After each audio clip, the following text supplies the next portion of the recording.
के पास ढंग होते हैं, क्या होते हैं? मधुमक्खी हर एक के पीछे ढंग होते हैं कि एक के पीछे होता है? सबके पीछे ढंग होते हैं। लेकिन क्या मधुमक्खी मधुमक्खी को ढंग मारती है क्या? क्यों नहीं मारती? क्योंकि सिंगल माइंड है, उसको अपने एक ही काम का पता है, शहद को लाना छत्ते में डालना, शहद को लाना छत्ते में डालना, इसके अलावा उसका कोई काम है ही नहीं है। लेकिन अगर ये ना हो तो फिर कईयों को ढंग मार मार के आपस में मर जाए वो। तो हमारा भी एक ही काम यहाँ पे रहे कि प्लान दिखाना, फॉलो करना, संडे को आना, फ्राइडे को आना, तो ये सिंगल माइंड है। तो एक बात बंदा बोले, मैं सब काम करते करते डायमंड बनूंगा, मैं टीचर भी बनूंगा, क्योंकि ग्रेजुएशन में सर बी क्या बोलते हैं टीचर बनने वाले की डिग्री को बीएड भी करूंगा सर। सही है नहीं? एक बंदा बोले सर मैं एक डॉक्टर का कोर्स कर लूं, डॉक्टर भी बनूंगा। दूसरा बोले सर मैं फौज में भर्ती हो रहा हूं, फौजी भी बनूंगा। फिर बोले मैं डायमंड भी बनूंगा। बनेगा क्या? एक भी नहीं बनेगा। एक चीज चुन भाई, डायमंड बनना तो डायमंड बन, फौजी बनना तो फौजी बन, डॉक्टर बनना तो डॉक्टर बन, एक चीज बन, सारी चीजें नहीं बनेगा। सही है? तो इसीलिए हमें सिंगल माइंड रहना है। सिंगल माइंड के लिए एक बंदे को हम जानते हैं, इतिहास में है सिकंदर महान। वो सिंगल माइंड था। क्या था वो?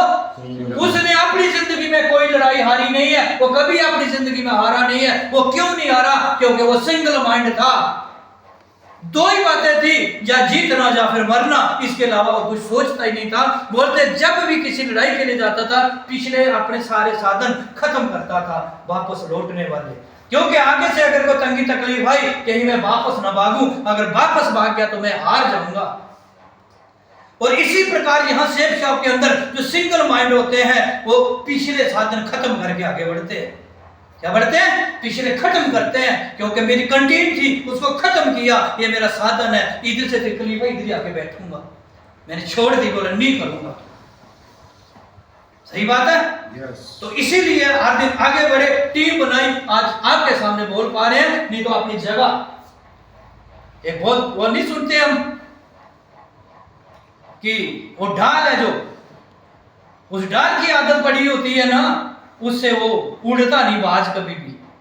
क्या है? वो बाज कभी उड़ता नहीं है। एक मैं बताऊं आपको, बहुत हमारे ग्रेट लीडर बताते हैं, बोलते हैं कि एक राजा को किसी ने बाज के बच्चे दिए। क्या दिए? बाज के बच्चे, बड़े सुंदर नस्ल के, बहुत अच्छे बच्चे थे। उनको देख के राजा बड़ा खुश हुआ। उसने घोषणा कर दी कि इन बाज के बच्चों को जो भी लालन पालन करेगा, पुष्ट करेगा, उसको मुंह मांगी हम तनख्वाह देंगे। आया कोई बंदा, उनको लगा पालने, तनख्वाह मिल रही थी, बढ़िया खिलाने लगा, बढ़िया बाज के बच्चे बड़े हो गए। और राजा को ये दिल में तमन्ना थी कि इन बाज के बच्चों की मैं उड़ान देखना चाहता हूं। क्या देखना चाहता हूं? बाज के बच्चों की मैं उड़ान देखना। एक दिन राजा का मन बना, चलो मैं आज अपने बाज के बच्चों को देखता हूं, अभी बड़े होंगे आज तो वो उड़ने लायक होंगे। वो गया, उस बंदे से बोला, उड़ा भाई वो बाज के बच्चे, मैं उनकी उड़ान देखना चाहता हूं, क्योंकि मैं उनकी उड़ान देखने के बिना बहुत बड़ा लालायित हूं। उसने उड़ाए। एक बाज का बच्चा उड़ते उड़ते आसमान को छू गया, दूसरा उड़ा तो सही, फिर आकर के उसी ढाल के ऊपर बैठ गया। राजा को बड़ा दुख हुआ, क्योंकि वो किसी एक बाज के बच्चे की उड़ान नहीं देखना चाहता था, वो दोनों की उड़ान देखना चाहता था। उसको ये खुशी नहीं थी कि एक उड़ा दूसरा क्यों नहीं उड़ा, उसको ये दुख हुआ एक उड़ा और दूसरा क्यों नहीं उड़ा। बहुत दुखी हो गया राजा, परेशान हो गया राजा, अपने महल में चला गया। तो उसने घोषणा कर दी कि इन बाज के बच्चों को जो भी कोई उड़ा देगा, दोनों को मैं उसको मुंह मांगा इनाम दूंगा, वो जो बोलेगा वही उसको दूंगा। लेकिन ऐसा कोई ना मिला। बड़े बड़े ज्ञानवान आए, सारे आए, लेकिन कोई उसको उड़ा नहीं सका।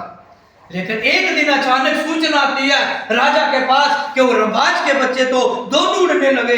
राजा खुश हो गया, बोला कि ले आओ उस इंसान को, उस व्यक्ति को लेके मेरे सामने आओ जिसने इन बाज को बच्चों को उड़ा दिया। वो कौन है ऐसा? आया एक लड़का, किसान का लड़का, बिल्कुल गरीब। उसने हाथ जोड़े, महाराज मैं किसान का बेटा हूं, ज्ञानवान की बातें मुझे आती नहीं है। तो बोला फिर ये बता के तू बाज का बच्चा उड़ा कैसे दिया? बोला मैंने कुछ नहीं किया महाराज। तो बोला फिर उड़ा कैसे?